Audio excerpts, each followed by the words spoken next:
Amém, amém. Eu quero saudar os irmãos com a graça do Senhor, com a paz do Senhor, a paz que excede a todo entendimento. Quero saudar também os meus queridos que se encontram pelas mídias sociais, também conectados a nós e conectados ao Senhor nesse culto. Em particular, quero saudar meu pai, que lá em Goiânia, capital de Goiás, está nos acompanhando. Hoje, de fato, queridos, um dia festivo. Hoje, de fato, é um dia especial, o Dia dos Pais. A história nos conta da origem desta comemoração. A história nos conta que a primeira comemoração que se tem notícia aos moldes da comemoração que hoje conhecemos se iniciou em junho de 2010, lá nos Estados Unidos, quando uma filha, a senhora Sonora Louise Dowd, resolveu fazer uma homenagem pela paternidade, pelos cuidados de seu pai, o senhor William Jackson Smart, na cidade de Spokane, no interior do estado de Washington. E a história conta que aquela senhora, ela traz essa homenagem lembrando a vida do seu pai, que veterano da Guerra Civil Americana, havia dedicado seus últimos dias a cuidar dos filhos, uma vez que a sua esposa havia falecido. Assim nascia, meus queridos, a comemoração do Dia dos Pais. Muito parecida até com a comemoração do Dia das Mães. Logo, todo os Estados Unidos aderiu àquele movimento e passou-se anualmente a comemorar o Dia dos Pais. Até que em 1972, o presidente americano Richard Nixon instituiu como o Dia dos Pais o terceiro domingo de junho, data que é comemorada até hoje. No Brasil, a primeira comemoração oficial que se tem notícia data de 16 de agosto de 1953, portanto, bastante anos depois da primeira comemoração americana, a partir de uma campanha feita pelo publicitário Silvio Bering, diretor da Rádio e Jornal Globo à época. 16 de agosto tem uma menção à comemoração, segundo a tradição católica, de São Joaquim, que teria sido o pai de Maria. E até hoje mantemos essa comemoração, por isso que hoje é um dia de festa, por isso que hoje é um dia especial, um dia de nos lembrarmos dos nossos pais e, por extensão, o dia de nos lembrarmos, em particular, do nosso Pai maior, do nosso Pai espiritual, do Senhor. E aí você, do seu lugar, pode estar pensando nesse momento que nexo há entre o Dia dos Pais e a história que tão maravilhosamente vimos ser teatralizada agora. Esse é um texto, irmãos, essa é uma das passagens que marca com bastante força o amor de um pai e, ao mesmo tempo, o desprendimento desse amor em nome de um amor maior, como eu gostaria de explorar com vocês nos próximos minutos. Eu queria convidar a minha amada igreja a fazermos juntos a leitura do texto básico da nossa fala de hoje, que se encontra nos 19 primeiros versículos do capítulo 22 do livro de Gênesis, o primeiro livro da Bíblia. Gênesis, capítulo 22, a partir do verso de número 1. Depois destas coisas, Deus pôs Abraão à prova e lhe disse: Abraão, e ele respondeu: eis-me aqui. E acrescentou Deus: toma teu filho, teu único filho Isaque, a quem amas, e vai-te à terra de Moriá, e oferece-o ali em holocaustos, em um dos montes que eu te mostrarei. Levantou-se, pois, Abraão de madrugada, e tendo preparado o seu jumento, tomou consigo 2 de seus servos, e a Isaque, seu filho, rachou lenha para o holocausto, e foi para o lugar que Deus lhe havia indicado. Ao terceiro dia, erguendo Abraão os olhos, viu o local de longe. Então disse a seus servos: esperai aqui com o jumento, eu e o rapaz iremos até lá, e havendo adorado, voltaremos. E aqui eu quero chamar a sua atenção para o verbo conjugado na terceira pessoa do plural. Não voltarei sozinho, mas voltaremos. Note isso. Tomou Abraão a lenha do holocausto e a colocou sobre Isaque, seu filho. Ele, porém, levava nas mãos o fogo e o cutelo. Assim caminhavam juntos. Quando disse Isaque a Abraão, seu pai, meu pai, respondeu-lhe Abraão, eis-me aqui, meu filho. Perguntou-lhe Isaque, eis o fogo e a lenha, mas onde está o cordeiro para o holocausto? Respondeu Abraão, Deus proverá para si, meu filho, o cordeiro para o holocausto, e seguiam assim ambos juntos. Chegaram ao local que Deus havia lhe designado, e ali edificou Abraão um altar, sobre ele dispôs a lenha, amarrou Isaque, seu filho, e o deitou no altar, em cima da lenha. E estendendo a mão, tomou um cutelo para imolar o seu filho. Mas do céu lhe bradou o anjo do Senhor, dizendo, Abraão, Abraão. E ele respondeu, eis-me aqui. Então lhe diz o Senhor, não estendas a tua mão sobre o rapaz, nem lhe faças mal. Pois agora eu sei que temes a Deus, porquanto não me negastes o teu filho, o teu único filho. Então Abraão, tendo erguido os olhos, eis que estava atrás de si, preso pelos chifres, um carneiro, entre os arbustos. Tomou Abraão o carneiro e o ofereceu em holocausto em lugar de seu filho. E pôs Abraão o nome àquele lugar, o Senhor proverá. Daí a dizer-se até hoje, no monte do Senhor se proverá.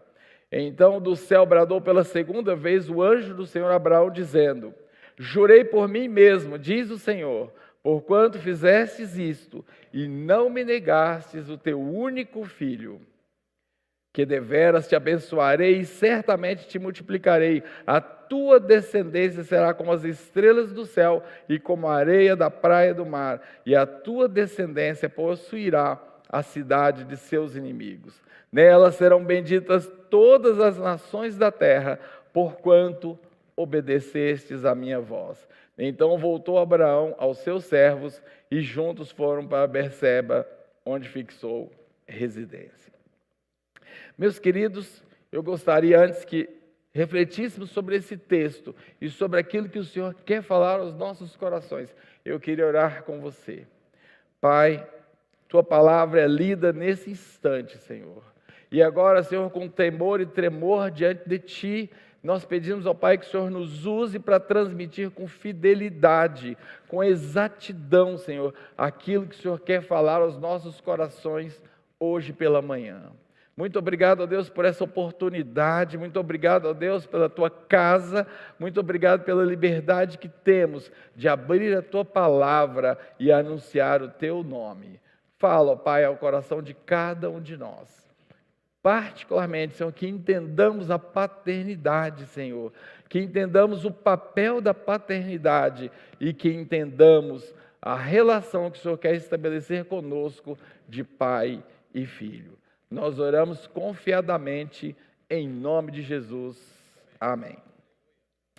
Muito bem, meus queridos, alguém já disse que um homem, e aqui eu estou me referindo ao time masculino, porque é o Dia dos Pais, mas bem poderia ser extensivo às mulheres. Um homem só se torna completo quando planta uma árvore, escreve um livro e tem filhos. Interessante a gente pensar na paternidade. Há pouco foi citado, talvez o pai mais fresco da nossa igreja, né? Nasceu o filho do Ricardo Bolaskowski, da Isabela, a filha, na verdade, mesmo sendo a segunda filha, é talvez o pai mais fresco da nossa igreja. Né? E a partir do nascimento, ontem a gente estava vendo já a carinha dela, eu fiquei exatamente pensando a respeito da paternidade. Que interessante que é a paternidade. Que manifestação é esta maravilhosa que é a paternidade. A paternidade, meus queridos, é na verdade uma verdadeira manifestação do poder de Deus. A maternidade, assim como a paternidade, são dons de Deus. É interessante com esse olhar, com esse pano de fundo, observarmos alguns detalhes que eu queria chamar a sua atenção a nossa atenção nessa manhã à luz do texto que acabamos de ler. Nós temos por hábito, queridos, pensar na família de Abraão, assim como na maior parte das famílias da Bíblia, no modelo de uma família perfeita. No modelo de uma família absolutamente harmônica, mas eu quero trazer alguns detalhes que talvez quebrem verdadeiros paradigmas na sua cabeça. A primeira coisa, quero pensar com você a respeito da idade desses protagonistas do que acabamos de ler. A palavra de Deus diz que Abraão foi pai com cerca de 100 anos, sendo a Sara com cerca de 90 anos. E interessante, irmão, se a gente começar a estudar o texto, nós vamos perceber que existe um certo paralelo, que existe uma certa aproximação entre a morte de Sara, com 127 anos, e esse evento que acabamos de ler. E se houver esse paralelo histórico, na verdade, nós estamos estabelecendo que Isaac tinha mais de 30 anos, algo em torno de 36 anos. Eu sei que nós estamos acostumados a imaginar essa história pensando numa criancinha, no máximo num adolescente. Mas o estudo um pouco mais aprofundado da palavra de Deus vai nos revelar que Isaac tinha, na verdade, uma idade maior do que essa. E isso é interessante, irmãos, e eu em seguida quero explorar com você esse aspecto, pensando agora em Isaac em torno de 30 anos, um adulto. Ainda que naquela época se vivesse bastante, Sara morreu aos 127 anos, Abraão com 175.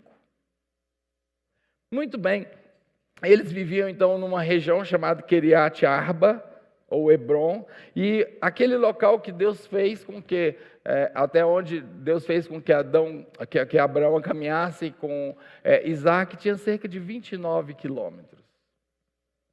E há um outro contexto ainda circunstancial que eu queria desenhar com você, embora a palavra fale seu único filho a quem você ama, na verdade Abraão tinha um outro filho, não era filho de Sara, mas era resultado, irmãos, de algo muito interessante se a gente parar para pensar, quando Sara resolve dar uma mãozinha para Deus. Sara, vendo que se tardava a concretização daquela promessa que o Senhor havia dado, o Senhor havia dito que a partir de Isaac, grande seria a descendência de Abraão, maior que as estrelas do céu, fazendo um apontamento a nós, descendência espiritual de Abraão, maior do que os grânulos de areia na beira do mar, fazendo uma alusão ao Israel físico, ao Israel humano. E agora Sara, vendo que esse filho não chega, ela resolve então ajudar o Senhor. Que coisa terrível, irmãos, quando a gente resolve dar uma ajuda, entendendo que o Senhor tem sido ineficaz, inoperante, quem sabe fraco, incapaz. E qual é o expediente de Sara? Sara pega a sua empregada, a sua serva, e fala: olha aqui, Abraão, já que eu não tenho podido ter filhos com você, vamos ajudar Deus? Tenho um filho com a minha serva, aí a partir dele teremos uma descendência. E aí a palavra do Senhor se cumprirá, porque nós seremos então uma descendência numerosa a partir do filho da nossa serva. E aí nasce Isaac. Só que logo depois cumpre-se a palavra do Senhor e nasce Ismael. Logo depois nasce Isaac, agora sim filho de Sara e filho de Abraão. Ele é prontamente desprezado. Abraão ignora, muito mais ainda Sara. O filho é o filho Isaac. E é interessante, à luz desse contexto, meus queridos, no Dia dos Pais, é interessante a gente se apropriar de pelo menos 4 lições desse contexto tão interessante, dessa vivência tão difícil que certamente foi essa experiência de Abraão. É claro que a gente tomou aqui, com muito respeito à palavra de Deus, a gente tomou a liberdade de imaginar e de apresentar aquilo que não está na palavra. A palavra não fala que Abraão ficou em crise, a palavra conta da obediência de Abraão. Mas eu pessoalmente, irmãos, creio que houve uma dificuldade muito grande entre o amor a Deus e a sua obediência, e o amor àquele filhinho querido, daí usarmos o termo Isaquinho, Senhor, o meu Isaquinho, é isso que o Senhor está falando. Tão bem teatralizado pelo nosso Abraão, né, queridos? Então, a primeira lição que eu trago para a nossa reflexão nesse Dia dos Pais, meu querido, é que a paternidade não deve ser relativa ou assimétrica em relação aos nossos filhos. Isaac era tão filho quanto Ismael. E isso serve para nós, muitas vezes, queridos, a gente faz acepção de nossos filhos. Muitas vezes nós fazemos diferença entre o carinho, entre a atenção, entre amor, o amor entre filhos que Deus nos dá. E aqui eu quero lembrar, muitas vezes não é uma questão de assimetria, mas na nossa experiência pessoal foi uma relação difícil. Muitas vezes na nossa relação, na nossa história pessoal, não tivemos exatamente aquilo que se pode chamar de relação pai e filho, como a Cris há pouco comentou. E esse é um tempo oportuno, queridos, para a gente restaurar através da ação do Senhor, para nós restaurarmos essa história. Portanto, a paternidade não deve ser exercida com assimetria, não devemos diferenciar o amor entre os filhos. E se nós imaginarmos que a paternidade tem na nossa relação com Deus um sentido maior, aí nós vamos encontrar um lenitivo maravilhoso para as nossas vidas. O Senhor não faz qualquer diferença entre nós. E isso é tão maravilhoso, irmãos. Lá em Romanos 2, capítulo 2, versículo 11, está escrito, e eu gostaria de ler na versão nova transformadora, na nova versão transformadora, porque é muito interessante como está escrito. Nos textos clássicos diz que o Senhor não faz acepção de pessoas aqui. Deus não age com favoritismos. Que maravilhoso é, irmãos, imaginarmos que podemos nos achegar ao Senhor com a certeza que seremos acolhidos em pé de igualdade. Não há favoritismo. Que maravilhoso, que lição maravilhosa é essa. No Dia dos Pais, nós sabemos que temos um Pai maior, ainda que a experiência humana com a relação do nosso Pai não tenha sido tão feliz, tão perfeita, tão adequada muitas vezes, tão igual como deveria ser. A gente pode ter certeza de que na nossa relação com o Senhor, Ele não nos tratará com favoritismo, Ele não fará acepção. A todos recebe de braços abertos como Pai amoroso. Um Pai que deseja e que promove o melhor por nós. A segunda lição, queridos, que nós podemos tirar do evento do Moriá é que esse foi um teste de confiança. Veja, vamos imaginar com a cabeça de Abraão. Abraão tinha como pétrea a promessa do Senhor que haveria grande descendência a partir de seu filho. Esse filho tarda, vem, e agora Abraão coloca toda a sua expectativa no seu filho.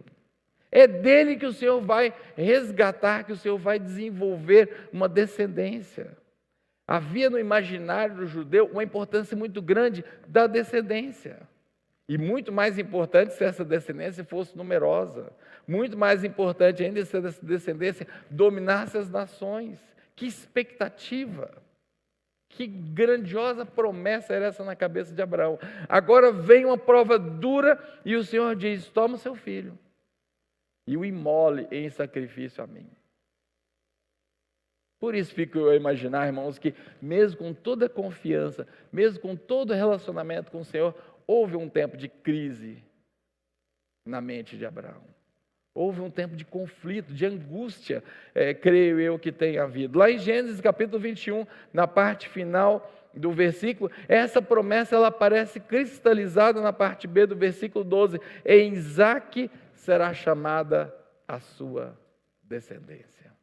Essa era a promessa de Deus. E a palavra do Senhor não pode ser mudada, queridos.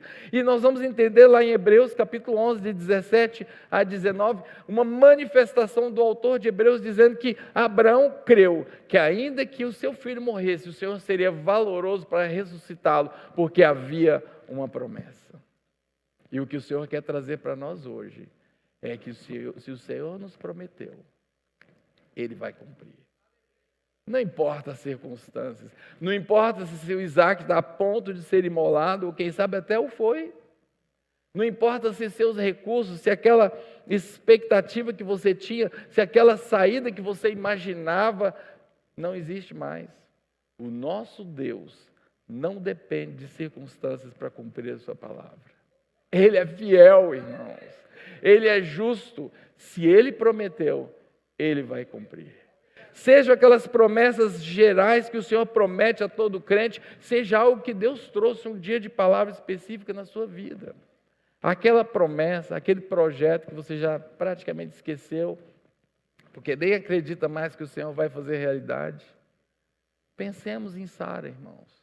Qual é a probabilidade de uma senhora de 90 anos ter filho? Nenhuma. Mas o Senhor é fiel. Ainda que o Senhor hoje peça o seu Isaac, ainda que o Senhor peça para que você entregue aquilo de melhor, aquilo que é a sua alternativa, aquilo que é a sua expectativa, aquilo que é a sua estratégia, ainda assim, confie. Fiel é quem prometeu. Fiel é quem prometeu. Não nos esqueçamos jamais disso, queridos. Nesse dia dos pais, é maravilhoso sabermos que temos um Pai celeste. Um Pai que não faz acepção de pessoas. Um Pai que tem por nós um amor perfeito. Nada que eu faça aumentará o amor de Deus por nós. Nada que você faça aumentará o amor de Deus por você. Nada do que eu faça, nada do que você faça diminuirá esse amor. Isso é maravilhoso, irmãos. Que segurança nós podemos ter ao saber que Ele tem cuidado de nós. 1 Pedro 5,7 diz isso. Ele tem cuidado de nós. E agora eu pergunto a você, como é que está o seu nível de confiança no Senhor? Sempre que penso em confiança, queridos, eu me lembro daquela imagem de uma criancinha que você põe em cima da mesa, afasta-lhe alguns centímetros e diz, vem cá, nos braços do papai. Ela não pensa duas vezes. Será que meu pai consegue me pegar? Será que eu vou cair de boca no canto dessa mesa? Ela simplesmente se atira. Prepare para segurar, porque ela vai atirar. Ela confia absolutamente. Nós precisamos resgatar esse nível de confiança. Que estejamos, meus queridos, prontos para quando vierem os testes de confiança do Senhor na nossa experiência. Que nós estejamos prontos a entregar o nosso Isaac, sabendo que poderoso é o Senhor para ressuscitá-lo e cumprir a sua palavra em nossos corações. A terceira mensagem, irmãos, a terceira lição desse evento, é interessante que nada deve estar acima do Senhor nas nossas prioridades. Tudo que elencarmos, queridos, acima do Senhor, tornou-se ídolo.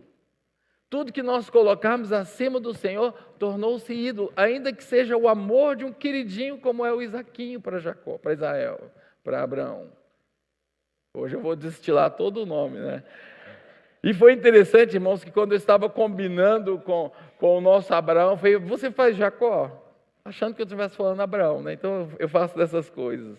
Mas é interessante nós imaginarmos, irmãos, que ainda que seja o amor por um filho, ainda que seja o amor pela esposa, pelo esposo, por uma filha, ainda assim o Senhor tem que ter a primazia. Além de ter sido um sinal, um teste de confiança, também o foi um teste dessa organização hierárquica. E Abraão precisou entender, maior é o amor que eu tenho pelo Senhor do que o amor que eu tenho pelo meu filho.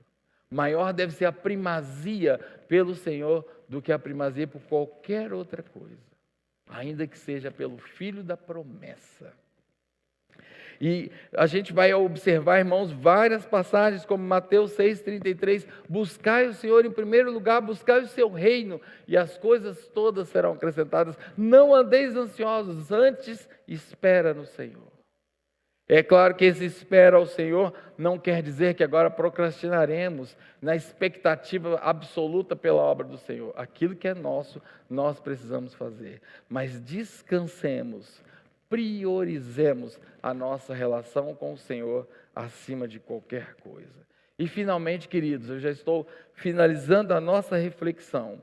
O evento de Moriá nos traz um grande ensinamento. O ensinamento de que também esse evento foi um ato de obediência. Como é difícil, em algumas circunstâncias, obedecer. A obediência que feria, queridos, um amor maior que Abraão tinha pelo seu filho. Obedecer significaria perder aquela coisa mais preciosa que Abraão tinha. Lá em 2 Samuel, capítulo 15, do versículo 22, vamos entender que o Senhor diz que melhor é obedecer do que sacrificar. E esta é a palavra, papais e mamães e filhos aqui presentes. O Senhor quer a nossa obediência cega. Ainda que essa obediência inclua desviar-nos daquilo que parecia ser o melhor para nós. Ainda que essa obediência inclua uma direção diferente daquela que planejamos para nós mesmos. Obediência. E aí, queridos, vai aqui um lembrete para mim e para você. Como saberemos as premissas dessa obediência se não nos voltamos ao manual onde está posta a vontade do Senhor que devemos obedecer? Então, quando pensamos em obediência, pensamos no conhecimento do manual da obediência, a palavra de Deus. Dia dos Pais é também dia de nos voltarmos à palavra de Deus.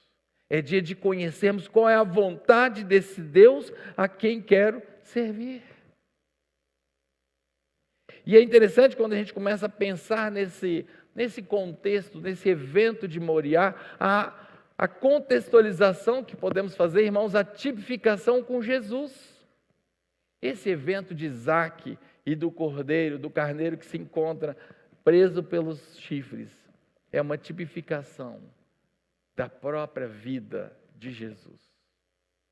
Você já pensou que Isaque, do alto dos seus 30 anos, poderia muito bem rebelar-se? Facilmente seria dominar aquele senhorzinho de 100 anos. Eles caminham separados, não tem servo para defender, não tem nada. Ele certamente era muito mais forte do que seu pai. Mas assim como Jesus, ele caminha mudo, como a ovelha que vai para o tosqueador, para o matadouro. Ele não reclama, ele não esperneia, ele não tenta se soltar. Jesus é representado em Isaque como essa ovelha que vai ser imolada. E aquele carneiro encontrado é o Jesus, é a tipificação de Jesus que morre por nós. Esse pai, irmãos, tão amoroso, manda que seu filho obedeça até a cruz, onde ele será entregue em sacrifício por mim e por você. Esses são, queridos, as reflexões que o Senhor colocou no meu coração a partir desse evento que teatralizamos, a partir dessa cena tão forte. E eu queria deixar essas ideias gravadas no seu coração. Nesse Dia dos Pais, nós somos chamados a consertar as nossas famílias. Esse Dia dos Pais é um dia oportuno, meus queridos, para olharmos como é que está a harmonia, a fisiologia da minha família. Será que amo mais um filho que outro? Será que amo tanto um filho a ponto de mencionar, como o Senhor mesmo fala a Abraão, dizendo, o teu único filho, tendo, no entanto, Abraão outro filho, e o Senhor sabia disso, claro. Talvez seja um tempo oportuno, irmãos, de olharmos nossa relação pai-filho. Talvez seja um tempo oportuno de olharmos a nossa relação filho-pai.